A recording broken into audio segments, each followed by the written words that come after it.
This former patient says COVID saved her life. That's definitely not something you hear every day. We will explain how and why it all led to a major change she never thought she'd make in her life.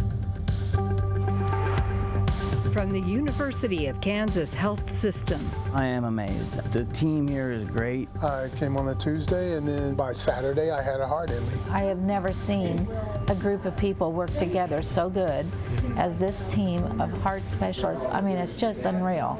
Stand by to set up show. And the Dolph C. Simons Jr. Family Broadcast Studio. Roll it. Always makes you feel like you're the most important patient on the planet. I felt heard, and that was really big.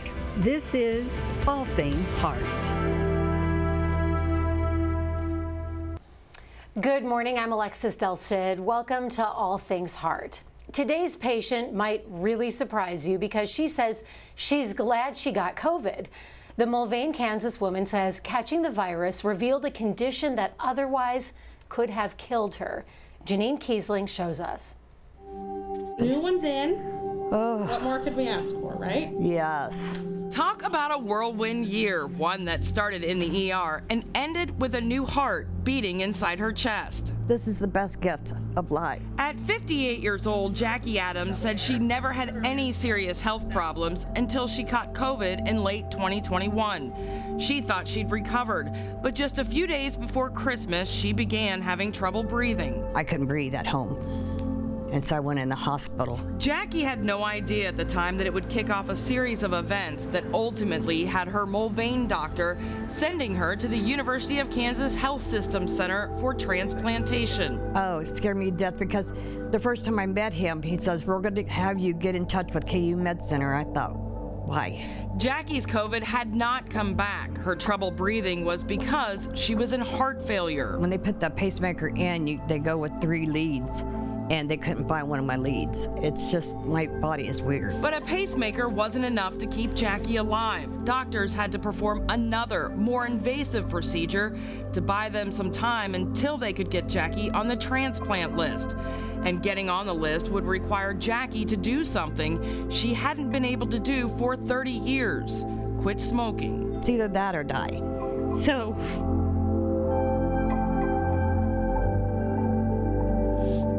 no choice. Simply quitting wasn't enough. Jackie had to be smoke-free for 6 months before the transplant. With each passing day, there was no guarantee she'd live to see tomorrow. But she knew her doctor was fighting for her at every turn. My doctor was my advocate. He was awesome, and he wanted me to get in here and get a transplant pronto. 6 months later, on December 21st, 2022, nearly 1 year from when she first went in for those COVID complications, she was in surgery, getting a new heart. I had a best friend, that's why I said I probably start crying. But she died 3 years ago, and I got my heart on her birthday.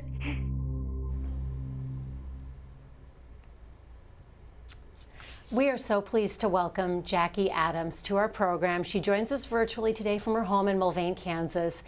And here in the studio, we're joined by Dr. Matthew Danter. Dr. Danter is the surgical director of transplant and mechanical circulatory support, alongside Dr. Herrick Shaw. Dr. Shaw is a heart failure and transplant cardiologist. Thank you both for being here.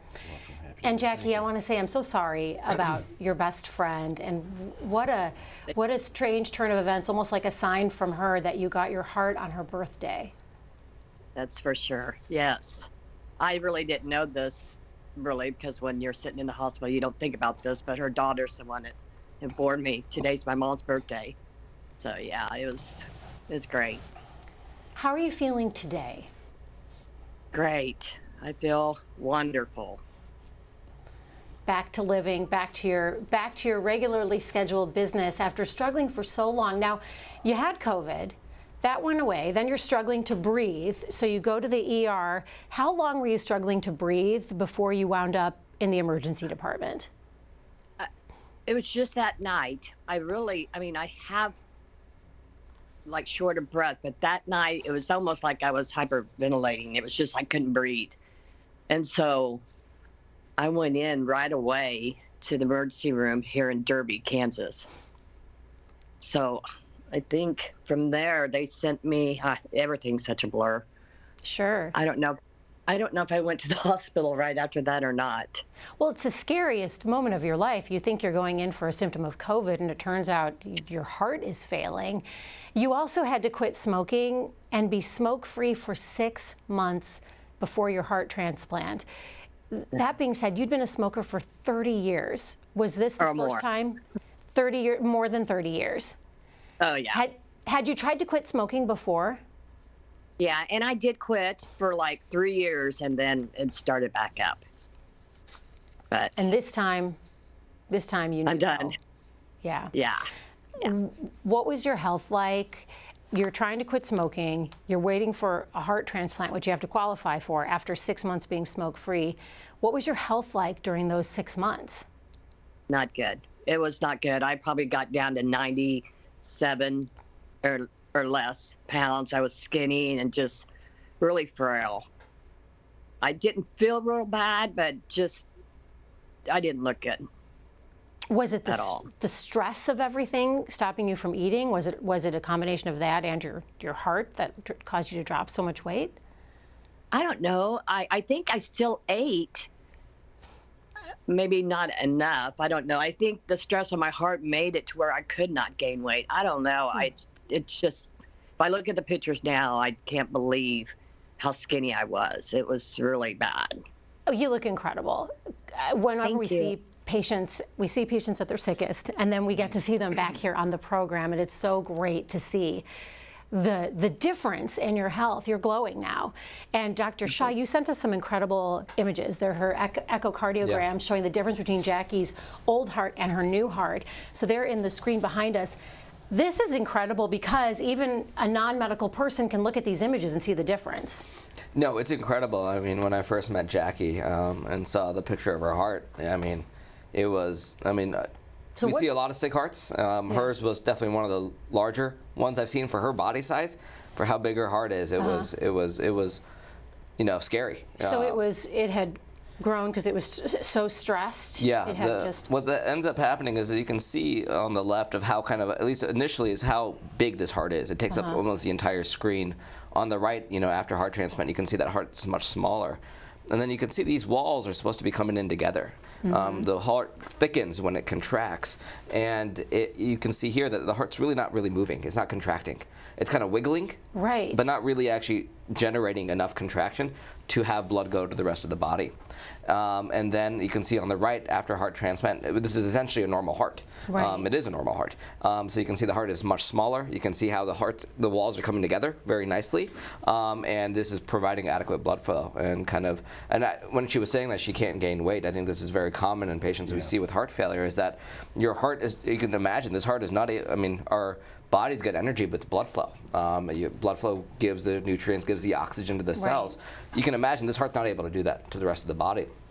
So the body really tries to take any sort of energy it can, and a lot of it just takes our calories and takes our weight and our fat. That would explain why she was. And what happens in end-stage heart failure is that patients try to eat and they just can't gain weight because the body's always in this high stress, high inflammatory zone because it's really trying to survive. It's remarkable looking when you look at how, can you tell, do you get a percentage of how? That's not a still shot. That's her actual heart. We find it quite remarkable that people can even walk around with a heart that just does that. Yeah, the ejection fraction, that's kind of what we use too. Your normal's around 55%, normal's not 100. That's around 5%. Yeah. And that could be generous, honestly. So smoking can cause heart complications. Do we know if 30 plus years of smoking could be what caused Jackie's heart failure? Yeah, it doesn't help. Usually what smoking will do commonly in patients with heart failure is cause blockages in the coronary arteries, coronary artery disease, myocardial infarction. We checked Jackie's coronaries and she did not have that. The way this heart looks like, there is some sort of process that's what happened to her heart, whether it was COVID related or whether it was something that she was predisposed to based on her gene makeup that caused the heart to be like that. But smoking doesn't make it better. And so, Dr. Danter, why 6 months smoke-free? Well, it's a precious resource that we have, and so one of the big worries after transplant is the progression of coronary disease. So in people who are smoking, that's one of the, not just KUs, but one of the universal sort of hard stops for transplantation of just about any kind. And the hearts themselves are such a precious resource. Yeah. Right. I mean, there's 500,000 people diagnosed with advanced heart failure a year, and this was the first time in the history of UNOS that we surpassed 4,000 organs. So we are usually very creative at finding ways around or ways through people's complications, but for things like drugs and cigarette smoking and alcohol in excess, we have to be very kind of strict about how we allocate these resources. If we're going to give you a heart, you've got to. Right. It's also a very good way of determining where people will be compliant with the other parts of their care afterwards. Yeah, and that's very important for longevity in transplant. I hear doctors say that all the time, that it's a team. You and the patients, it's a team, and the patient has to do just as much. Jackie, you had also, I think just if you can quit smoking, you can do just about anything. It's one of the hardest things. It's one of the hardest things to do. Right. So you'll take your medicines if you can quit smoking, for the most part. And we have some questions later on from our viewers, Jackie, because already we're getting questions from our viewers wondering how you did it. We're going to get to that in a minute. I do want to go through your journey a little bit more because, Jackie, you said you had a pacemaker and that wasn't enough, and then there had to be other steps taken. What were those other steps that Jackie is talking about? Well, so she had her pacemaker placed, and the pacemaker that she had placed was called a CRT, cardiac resynchronization therapy. It's a 3-lead system, how Jackie mentioned in the beginning, and what that's supposed to do is kind of sync the heart back together. And there are patients that does work. So if a patient is being referred for CRT, it doesn't mean that it's not going to work. But there's probably a third of patients that probably do not respond to CRT, especially hearts that look like that. Those hearts are probably at its end stage, and unfortunately there's not really much that we can do in terms of device therapies or medical therapies. For our viewers at home, CRT, what does that stand for? Cardiac resynchronization therapy. Okay. Yeah, it's a special type of pacemaker. Got it. That's supposed to help the heart, contract in synchrony, which then makes the heart stronger. So Jackie was saying about how the doctors couldn't find one of her leads. What does she mean by that? She had that done at a different facility, but based on what commonly can happen is that third lead goes into a very special location in one of the veins in the heart. And with how abnormal her anatomy is, I can imagine it being a little bit more difficult. I think she had some complications from that procedure and had to be in the hospital. I think she had some fluid around her heart after that procedure, and it wasn't. Yeah, there was issues with that procedure, unfortunately. She says she has a trick. She said, my system is weird. I think that's how you described it. Or you said you have a strange setup in there. I mean, everybody is different. Everybody's different. Everybody's organs and stuff. And Dr. Danter, when you talk about the actual process of getting a transplant, do you have to wait to even start looking for that match until she's 6 months smoke-free, or can you get the ball rolling during that time? Well, we do most of the evaluation before that, but we can't list people that are smoking, or actively smoking, or within 6 months of being smoke-free. So that's our policy as a multidisciplinary committee when we look at it. But we do most of the other workup beforehand. So most of the workup, involves ruling out other major illnesses, making sure that there's adequate social supports, and also, doing some of the serologies that we need and the blood grouping that we do to make sure that when the time comes, we can move relatively quickly to listing. And then when you get that call, it can happen at any point, any time. Yeah, it's rare to be very quick, except for certain circumstances where we're trying to ensure that sicker people are made as sort of prominent on the list as we can make them within the guidelines that we have to follow. One of the things that Jackie shared with us is that she had to have a PICC line. Yeah. What is a PICC line?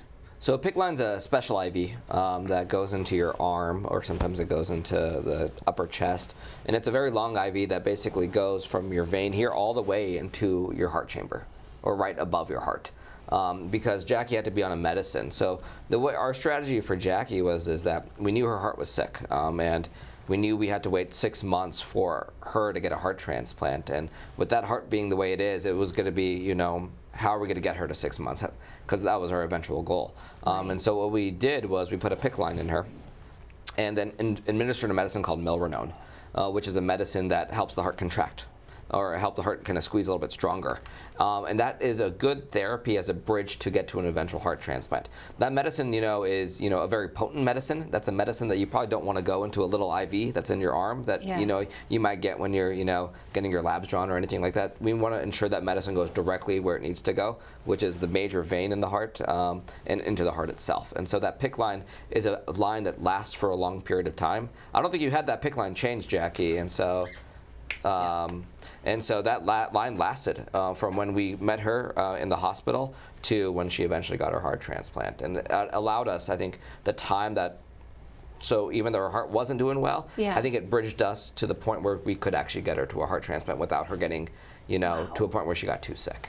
Jackie, did you have to then carry around a bag with this line going to your heart, or how did you navigate?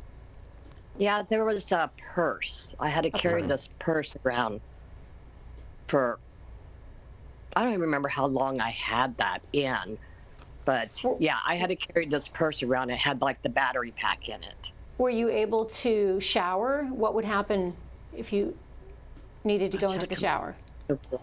I think I just put it to the side. Yeah, it's tricky. It's not easy because, I think you had to keep.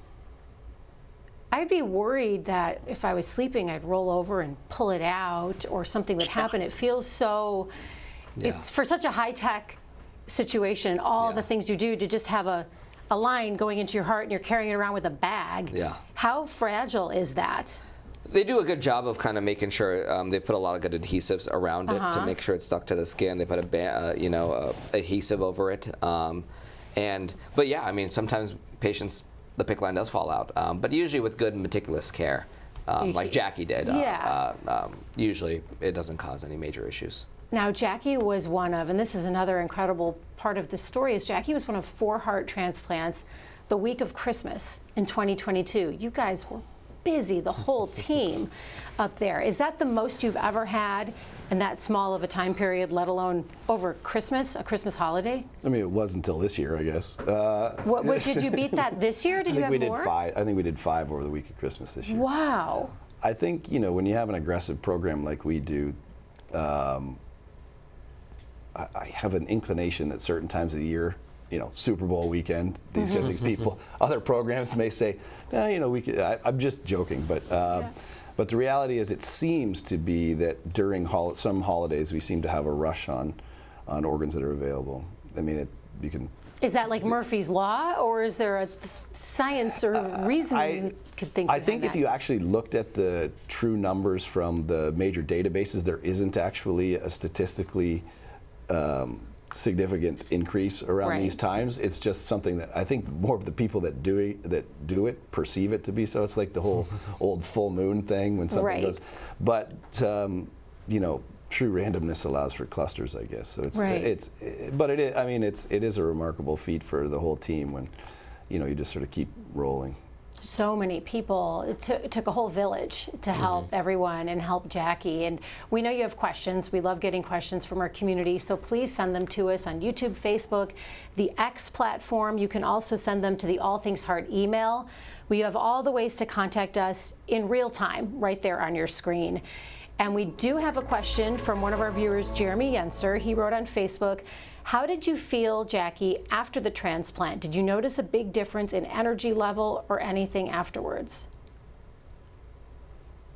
Yes, I felt great. I think it was 3 or 4 days after I got home, I went shopping. I mean, oh, wow.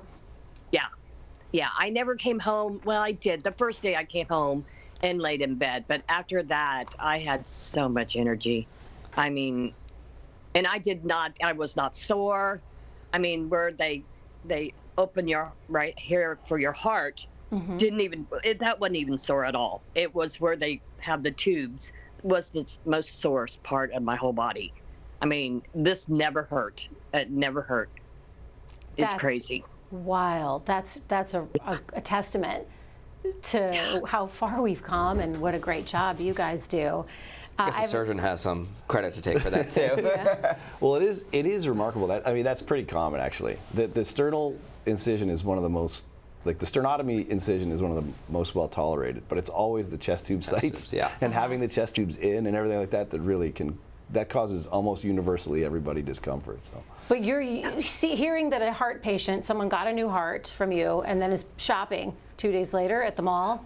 It was probably more like a couple weeks out, but I would imagine. But yeah, it's pretty remarkable, and everybody's course is different. Yeah. But you know, for you, Jackie, I'm glad it's been this, and you look fantastic. Like nobody would know, right, if they looked at you that you'd had a heart transplant. Yeah, I mean. Thank you. Yeah, the transformation all because of you, has been great. Dr. Danter. Can you repeat that? You cut out. It's all because of Dr. Danter. I never did get to say thank you to him, because I think I seen him when I was laying in bed in the hospital, but I never got to really talk to him because I was pretty out of it. But I want to thank you so much. You're welcome. How often do you get to see patients Well, it's kind of a weird setup. They come we see them every day in hospital afterwards, but the way the clinics are set up, we try and minimize, because these guys have so many visits and everything like that, and I get one surgical clinic day a week. So most of the clinics for the heart failure patients are done on Wednesdays, so then they typically don't come to see me again then on Friday, because they'd have to come from another, come back again. So I try, if there's any surgical issues, we try and see them on Wednesday if we're out of the OR, but oftentimes this is, it is a little, it's nice to see these patients. As a surgeon, most of us hate clinic as a surgeon, but if you go to clinic and you see people that are doing well, it's actually kind of reaffirming. But Johnny has a question. Johnny says, you live in Mulvane, which is outside of Wichita. How did you wind up here at the health system? My doctor here, my heart doctor here, Dr. Harani, sent me to KU. He told me to get in touch with KU. Yeah, that's when I found out I was going to have a transplant eventually. And I kept on putting off calling because I thought, I don't think I need a transplant. But yeah, I did. But I eventually called. Yeah. Yeah, we are the only advanced heart failure center in the state of Kansas. So that explains it. If you are, and this is one of the things we try to get across, is that the sooner that we can see people, the sooner we can have stories like this, because if someone like Jackie presents in extremis after we haven't seen her, we have to start all over again, and she's still smoking, we may not get to this side of the story. So the sooner we can see these people, the sort of more effective we can be at getting them through the process. Because if we'd waited another 6 months or another year to see Jackie, it might have been a very different story, unfortunately. Oh, totally. And Jackie, you had to quit smoking cold turkey, and I want to get to these questions from our viewers because Tom wrote in. Tom wants to know, how did you do it?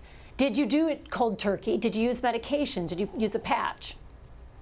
No, you can't use anything with nicotine. No nicotine patches, none of that. But if you have a choice to either live, or not live, then it's quite easy. When Dr. Shaw told me I had to quit, I quit on the way home from Kansas City. Yeah. I had a pack of cigarettes. There was like 2 left, and I smoked those 2. I said, I'm done. And I was done. So you have to quit cold turkey. There's no easing off the nicotine when you're... Because we test every month. We test for nicotine byproducts, and that's why it's hard, because the nicotine patch, the nicotine gums, lozenges, any of that, even though that's how you can quit smoking, we test it, because you can't tell if nicotine's in the system. Did they smoke or did they use the patch? And you have to be certain. And you have to be certain. So the only way to be certain is to completely take nicotine out of the equation. We have a couple different viewers who are asking similar questions, whether COVID could have played a role in her heart failing, because she had COVID before this, and then another question of what was the cause. Do you know if it was genetic, COVID, another virus? Yeah, that's a complicated question with COVID. I think. Obviously, if you look on COVID and heart, you're going to see a lot of different things. And here's going to be my opinion, which is an opinion, not really necessarily fact, and I'll take it like that. I believe that, when organ systems fails, I believe in the 2-hit hypothesis. I believe that there's, things that trigger something that's underlying that can make things worse. And so what I think for Jackie is that underlying, I think she had some sort of abnormality, whether that be genetics or whether that just be something in her heart that just wasn't working correctly. And then COVID might have just accelerated that process. Not necessarily that COVID caused it per se, but COVID definitely might have been that second hit that really made the heart failure very evident and symptomatic. But looking at that heart, I think that heart's been sick for a very, very long time. even before the COVID. The heart doesn't get that big in a short period of time. That takes years in of the making. remodeling of a heart to get that large. And as Jackie had said, it's such a weird twist. If you hadn't had COVID, you wouldn't have been so alarmed when you had the shortness of breath, and you wouldn't have gone to the doctor. So in a strange way, COVID saved her life. Yeah, that's a really glass half full way to think about it, and that's good. I mean, that's it allowed us to diagnose her, because I completely agree with Dr. Danter's thoughts. If we saw Jackie maybe 3 months or 4 months or even 6 months later, the conversation would be very different, and our course would have been very, very different, because when we saw her, she had to work really hard to get to the point to where she got a transplant, and she sure did. And I think if we met her any later, I don't know if we would have had this outcome. Jackie, we are so happy that you're able to join us this morning and share your journey. And now that you have walked through the fire, you look fantastic. You're feeling great. Is there any message that you would most like to share with our viewers? I don't know. I just think if you have any kind of signs of your heart hurting or something, don't wait. Because I was really, really sick. I'm so glad for Dr. Shaw and Danter. Because I don't think, I'm not one of those that jump and go to a doctor. So I think, don't wait. Get checked, for sure. And Dr. Shaw, when you first met Jackie, you saw her, she was so sick. As you've said, she was so compliant, jumped through all the hoops. Yeah. What would be your message to Jackie, looking at how well she has done? I think honestly 80% of the credit goes to her, and maybe 20% to our team, because I think I really enjoy our team, but all we really do is show her a path, and she has to walk that path and do kind of the things that she does, and she took the onus on herself and did it. And these are the outcomes. This is the best part about being a heart failure cardiologist, is that I really saw Jackie from the beginning when she was sick. Seeing her in those 6 in the between when we had her on Milrinone, getting her the transplant, seeing her in the hospital, and then seeing her now. We really have gone full spectrum. I'm glad you've done really well, Jackie. I think I'm seeing you in clinic today, actually. This is the best part about the job, is to really, truly save a life, and lives, really. And I'm happy that Jackie had such a great outcome, and that's what I hope for all of our patients. But a lot of the credit goes to her, because she did what she needed to do to give her a shot at transplant. Dr. Danter, is she an inspiration? Yeah, the reality is we sometimes see the opposite side of it. We definitely have people that are on other forms of advanced therapies, either medications or pumps, that aren't able to do this and not able to quit smoking. We have people that are just, for whatever reason, incapable of doing that. And, should be a great spokesperson for her community and the people that are there, because it shows you how much you can change when you have to, and it's remarkable, really. It's the whole reason why we do this, really. Yeah. Is for patients like Jackie, and to see the success. And Jackie is such a champion, and at the same time, you guys are so modest, saying, "Oh, it's only 20%." You are the heart failure specialist and the surgeon, and saving lives here. And we love sharing that incredible work that our doctors do here at the health system. We also love showing our viewers what life is like for our doctors outside the hospital walls. Now for a secret look into the guardians of healthcare at the University of Kansas Health System. Let's go behind the mask. All right, Dr. Herrick Shaw, we're going to start with you. I love a guy in a matching pajama set. It's not my choice. I'll say that right now. Tell us the story. This was when I was in Durham, North Carolina during my fellowship, and this is the first year me and my wife lived together. And she had this idea of Christmas of wearing matching pajamas, and I don't know if you can tell, I think my dog is wearing the same pajama. Did you put your dog in a onesie? Yes, here too? I guess I think she's hugging him, so you can't tell. So that's our dog Boomer. I'm from Oklahoma originally, and a big Oklahoma Sooner fan. I think Jackie's husband, is a big OU Sooner fan too. That's a good bond. So that's how it happened. You just say yes. You just. That's why you're still married. It's exactly. much more straightforward to just say yes. There's really no other formula to it. Yeah. And then we have another picture that comes with a story. Are you basking in the glory of something here? Well, you better not it be. depends on who you ask. Okay. If you want the truth, you ask me. So this was our heart failure cardiology team and our two cardiovascular surgeons. You can see Dr. Danter right next to me. And, yeah, we had a little, there's a little competitiveness that comes with, just who won? People. Us. Yeah. It is entirely untrue. You don't count warm-up. Yeah. I don't understand. Apparently the game that we won was called the warm-up, classically. Pictures or it didn't happen. We can't just see the still shot afterwards. Yeah. We do have a video also to share, because next up we have Dr. Danter. Check out this girl. This is incredible when she gets going. It's like something out of Game of Thrones. Who is this? This is my 13-year-old daughter who, yes, she terrifies me. I'm scared. Yeah. I wouldn't want to meet her in a dark alley angry. Well, that's why, I'm a girl dad, so... So what's she doing? All my kids do martial. This is her doing her bow staff form for, she is in AmeriCic. She's actually also the Old Glory recipient, which is so it's a citywide school, and she is considered to be the best red belt, so non-belt, black belt in the school. And so she has been given the belt from her master since from the 70s. Cool. And so she wins everything. And every fight at home, everything. No, I'm saying every competition she's won that she's been in. And all your daughters are in martial arts? Yeah. Because you have 3 daughters total? I have 3 daughters. Three daughters. I have And Kayla and wife. Alyssa are my other 2. And I just think as a girl dad, you want to have daughters that the first guy that tries to get handsy gets to pick up his teeth with broken fingers. Right, from the bow staff. Yeah. That's awesome. We'd love it. That's so special. Thank you both, doctors, for sharing your time with us today. And thank you to Jackie for sharing your journey. We really appreciate it.